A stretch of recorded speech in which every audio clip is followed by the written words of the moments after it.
चलिए बढ़ते आगे, देखते हैं कुछ और खबरें।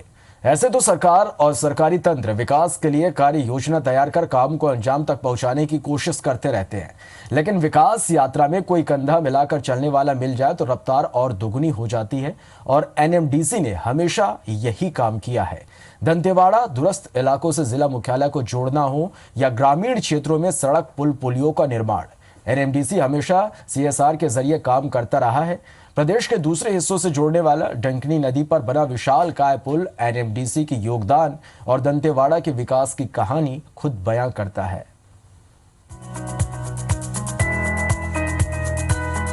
अगर विकास की दौड़ में आगे रहना चाहते हैं तो सड़कों के विस्तार के बिना विकास की कल्पना भी नहीं की जा सकती। सड़कें सामाजिक, आर्थिक और सांस्कृतिक तौर पर मजबूती का अहम जरिया है। यही नहीं, सड़कों के बन जाने से शिक्षा और स्वास्थ्य सुविधाओं के विस्तार को भी बढ़ावा मिलता है। और दंतेवाड़ा से ज्यादा इसकी अहमियत कौन समझ सकता है। पहले दंतेवाड़ा की पहचान पिछड़े, पलायन करने वाले और नक्सल हिंसा की चुनौती का सामना करने वाले क्षेत्र के रूप में होती थी, लेकिन अब नए दौर का दंतेवाड़ा विकसित और आत्मविश्वास से भरपूर है। और दंतेवाड़ा की इस विकास यात्रा में एनएमडीसी हमेशा ही सबसे पहले प्रशासन के साथ काम करने को खड़ा नजर आता है। सर, एनएमडीसी द्वारा बहुत ज्यादा ही निर्माण हुआ है। सड़कों के माध्यम से डिवाइडर भी बनाया गया है, पेट्रोल पंप जाने आने के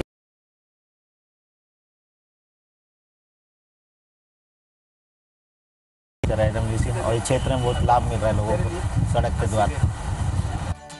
एनएमडीसी की सोच रही है कि यहाँ के रहने वाले और यहाँ आने वाले लोगों को सड़कों के कारण किसी तरह की असुविधा का सामना न करना पड़े।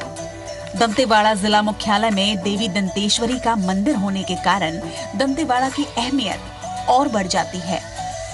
यह श्रद्धालु बस्तर ही नहीं बल्कि छत्तीसगढ़ और दूसरे इलाकों से भी देवी के दर्शन को आते हैं। इसी बात को ध्यान में रखते हुए एनएमडीसी सीएसआर मद से दंतेवाड़ा के गौरव पथ का निर्माण किया गया है। कारली से पातररास तक बनी ये सड़क नाम के मुताबिक ही शहर का गौरव बढ़ाती है। दंतेवाड़ा शहर में दाखिल होते ही मंदिर के पहले विशाल चमचमाती ये चौड़ी सड़क शहर के बीच से होते हुए बैलाडीला की ओर पातररास तक जाती है।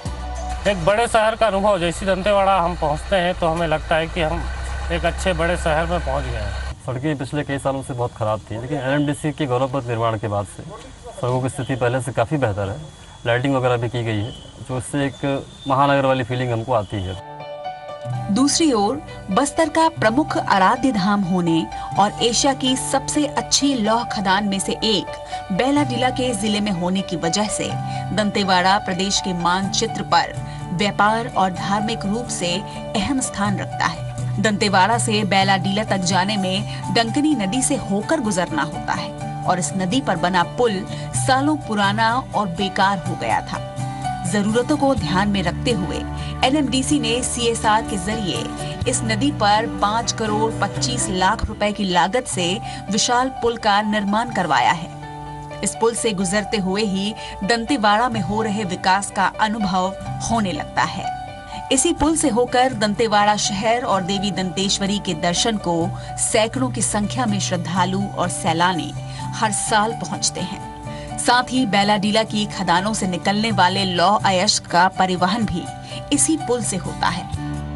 डंकनी नदी पे इस पुल के बन जाने से यहाँ पे विकास की अपार संभावनाएं विकसित हुई, विकास के द्वार खुले और पुराना जो पुल बना है वो काफ़ी जर्जर स्थिति में था और उसका निर्माण भी लगभग 60 से 70 साल पुराना था। इस वजह से वो काफ़ी अनुपयोगी था और नए पुल की मांग काफ़ी समय से यहाँ हो रही थी।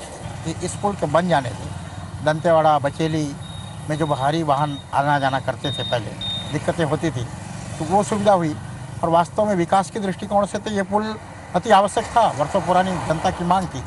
लगातार यहाँ पर आवागमन आप खुद ही देख रहे होंगे कि यहाँ बहुत ज़्यादा की तादाद में हो रहा है और इस पुल की वजह से माता दंतेश्वरी के आशीर्वाद से यहाँ बड़ी दुर्घटना नहीं होती है और दंतेवाड़ा का जो यातायात का जो दबाव है वो बहुत कम है।